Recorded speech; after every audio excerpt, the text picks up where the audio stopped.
हमारे साथ 3 वरिष्ठ पत्रकार हैं। सुनील शुक्ला जी हैं, सैयद कासिम सर हैं, पुष्पेंद्र सर हैं। आप तीनों का बहुत-बहुत स्वागत है। शुरुआत पुष्पेंद्र सर हम आपके साथ करेंगे। वेस्टर्न यूपी की सियासत में रोज एक नया एंगल आ रहा जब से ये श्रीकांत त्यागी वाला मामला सामने आया है। अब ये कहा जा रहा है कि बीजेपी बड़ी मुश्किल में फंसती जा रही है। वो राजनेता कौन है? क्या वो सिर्फ अग्रवाल जी हैं या उसके पीछे कोई और कहानी चल रही है? और महेश शर्मा की ये आरोप वो क्या बताते हैं? नमस्कार और आपके दर्शकों को भी मेरा नमस्कार। देखिए, जो बात राजनीति की है, कोई भी छोटा सा मुद्दा हो, बड़ा हो, राजनीति तो शुरू हो ही जाती है। और बात क्योंकि पश्चिमी यूपी की आपने कही है, तो यहाँ भी राजनीति देखिए, त्यागी राजनीति, जाट राजनीति, गुर्जर राजनीति, ब्राह्मण राजनीति, सब खेमे बटे रहते हैं और राजनीति चलती रहती है। अब हुआ क्या, इस श्रीकांत त्यागी को लेके जगह जगह प्रदर्शन हुए। त्यागी ब्राह्मण छात्रावास, जो त्यागी राजनीति का केंद्र माना जाता है मेरठ में, पश्चिमी कचहरी रोड पर है, वहाँ पर सबसे पहले बैठक हुई, फिर खरखौदा में बैठक हुई, फिर मुजफ्फरनगर में बैठक हुई, गाजियाबाद सिहानी थाने में एक FIR भी कराई गई और तमाम जगह पे प्रदर्शन होने लगे। और मज़े की बात ये रही कि जो तिरंगा यात्रा निकल रही थी उसमें भी एक नारा लगने लगा, लेकिन वो नारा खाली त्यागी नहीं था, उसमें खास बात ये थी, त्यागी ब्राह्मण की भूल, कमल का फूल, यानी कि कमल के फूल पे मोहर लगाना हमारी भूल थी और हम आगे ऐसा नहीं करेंगे। ये उन नारों से प्रतिध्वनि निकलकर आने लगी।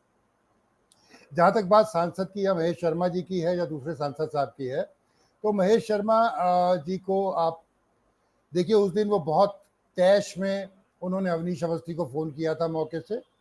लेकिन यहाँ ये भी याद दिलाने देना चाहता हूँ कि जो उसी सोसाइटी के कुछ लोग, जब तक ये मामला इतना बड़ा नहीं हुआ था, तब भी महेश शर्मा के पास गए थे और महेश शर्मा ने उस पर कोई कार्रवाई ऐसी नहीं की थी कि ये मामला इतना तूल ना पकड़ता। दूसरी बात, जब त्यागियों ने नारे लगाए महेश शर्मा के खिलाफ, तो वो जरूर पसोपेश में पड़ गए और उन्हें अपने, शायद आप तब का और अब का देखें तो उन्होंने चुप्पी साध ली, लेकिन फिर अब वो एक पुलिस अधिकारी और एक दूसरे सांसद पर या एक दूसरे नेता पर ये आरोप लगाने लगे कि उनको घसीटा जा रहा है, उनको राजनीति में शिकार बनाया जा रहा है। लेकिन असलियत ये है कि महेश शर्मा ने भी पहले दिन से ऐसा कुछ नहीं किया था। दूसरे, महेश शर्मा का ये डर बहुत वाजिब है। पूरे पश्चिमी यूपी में अगर त्यागी और ब्राह्मण अलग हो जाते हैं तो उनको, उनकी राजनीति पे खासा असर पड़ेगा। बीजेपी की भी चिंता यही है और इसके लिए मन मनोबल करनी पड़े या कुछ असंतुष्ट जो त्यागी समाज के नेता हैं उनको गोदी में बिठाना पड़े, पर मुझे लगता है कि वो इसे मैनेज कर ले जाएंगे। अभी चुनाव दूर है, नाराजगी है, पर उस पर वो पानी और जख्मों पर मरहम आसानी से लगा लेंगे। ये जो बातचीत है राजेंद्र अग्रवाल की, जो बातें हैं या फिर जो बात है यहाँ पर महेश शर्मा की, ये क्या इशारा कर रही है? और इसमें कमिश्नर साहब का भी नाम आ रहा है, सोशल मीडिया पर इनका भी नाम बड़ी तेजी से चल रहा है। देखिए सुषमा, जो अभी शुक्ला जी ने कहा था कि राजेंद्र अग्रवाल की कैसी छवि है और डॉक्टर महेश की क्या दिक्कतें हैं, वो काफ़ी हद तक सही है। राजेंद्र अग्रवाल बहुत कभी ऐसी कंट्रोवर्सीज में आए नहीं है और वो स्पष्ट आपके रिपोर्टर से जो कह रहे हैं उसमें सच्चाई है। सच्चाई ये है कि जो ये महिला थी जिसके साथ श्रीकांत त्यागी का झगड़ा हुआ, ये मेरठ के एक बहुत ही प्रतिष्ठित परिवार की बहू है और मेरठ के ही एक नेता है और वो सब, मतलब वो भी गर्ग ही लिखते हैं। तो अब आप उसे रिश्तेदार कहने लगे, ये उचित नहीं है।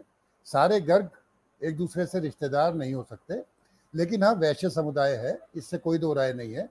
दूसरी तरफ त्यागी जो अभी तक महेश शर्मा का विरोध कर रहे थे, तो आप ये भी जान ले कि पश्चिमी यूपी में त्यागी और ब्राह्मणों को एक ही माना जाता है, अलग नहीं माना जाता है।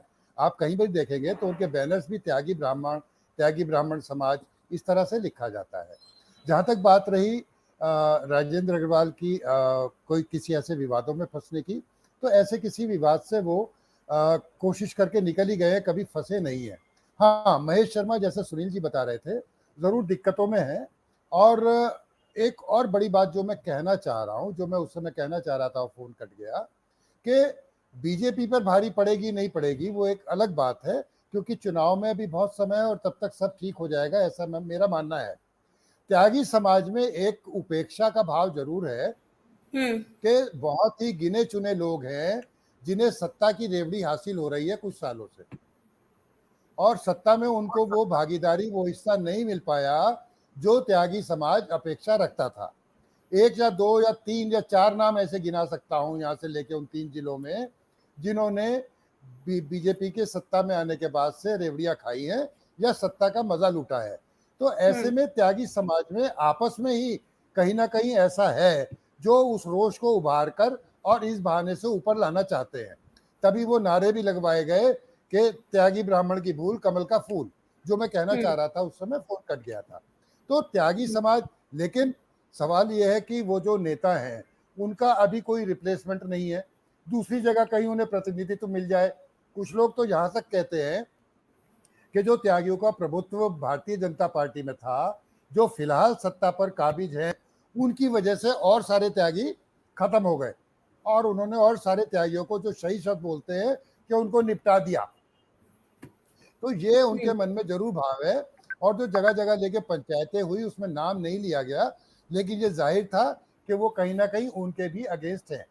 और रही बात महेश शर्मा की, तो महेश शर्मा के लिए जेवर हमेशा से एक एक दुखती रग है उनकी, और वो जबकि उसी इलाके से आते हैं, फिर भी जेवर में जो उनका जन समर्थन है या भारतीय जनता पार्टी के समर्थक है, कहीं ना कहीं वो उपेक्षा से या उनकी ज़्यादा सफलता से नाराज रहते हैं या जलते हैं।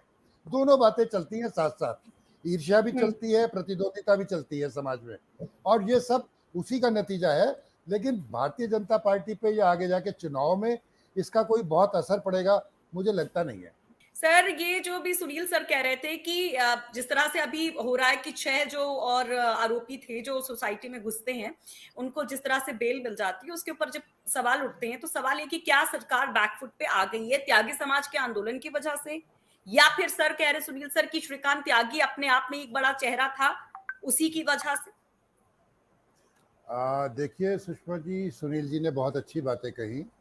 मैं कोई वकील नहीं हूँ, लेकिन फिर भी क्योंकि मैंने लॉ शौकिया तौर पर पत्रकारिता के लिए पढ़ा है, तो अगर हम इसको पहले दिन से लेते हैं, अगर आप ये मानिए कि ये वीडियो रिकॉर्डिंग ना हुई होती या मीडिया हाइप क्रिएट ना हुई होती इस मामले में, तो क्या होता? कुछ भी नहीं होता। अच्छा, मीडिया हाइप होने के बाद भी अगर श्रीकांत 15 मिनट के अंदर अंदर जाके थाने में समर्पण कर देता, तो सारे जो लॉ को जानते हैं और धाराओं को जानते हैं, क्या उसकी जमानत नहीं हो जाती? क्या ये बेलेबल ऑफेंस नहीं था? तो ये सारी बातें ऐसी हैं कि अपराध कितना बड़ा है। देखिए, अदालत कोई भी हो, ये जरूर है प्रभाव पड़ा होगा त्यागी आंदोलन का, कहीं से शिथिलता बरती भी गई होगी अभियोजन में, उसके लिए भागदौड़ भी हुई होगी त्यागी समाज या श्रीकांत त्यागी के अपने लोगों द्वारा। लेकिन जो धाराएं थी, वो धाराएं क्या लगाई गई? क्या पुलिस ने और केसेस क्यों नहीं बताए? उन लड़कों के और केसेस क्यों नहीं ढूंढे? अगर वो ढूंढ लेते तो शायद जमानत नहीं होती।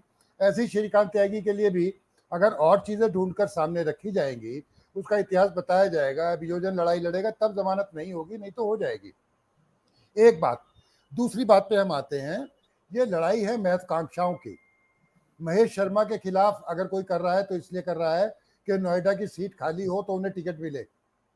और त्यागी समाज में जो लोग ये पंचायतें कर रहे हैं, वो कोई बीजेपी से बहुत ज्यादा लंबे समय नाराज रहने वाले नहीं है, ये मैं बार बार कह रहा हूँ। वो ये चाहते हैं कि जो नेता इस समय त्यागी समाज के लंबरदार अलंबरदार बने हुए हैं, जिन्होंने झंडा उठाया हुआ है, जो और सत्ता की रेवड़ी खा रहे हैं, वो बदले जाएं, कुछ और लोग आ जाएं। दो बातें। तीसरी बात, मोदी जी ने 15 अगस्त पर महिला सम्मान की बात अप्रत्यक्ष रूप से शायद यही से कह दी और अपने नेताओं को लगाने के लिए कहा। योगी जी ने इनकी भी दुकानें गिरवा दी, इनका अतिक्रमण गिरवा दिया, तो योगी जी ने लाभ लिया। तो बीजेपी को तो अल्टीमेटली बहुत नुकसान होता सुषमा दिखाई नहीं दे रहा।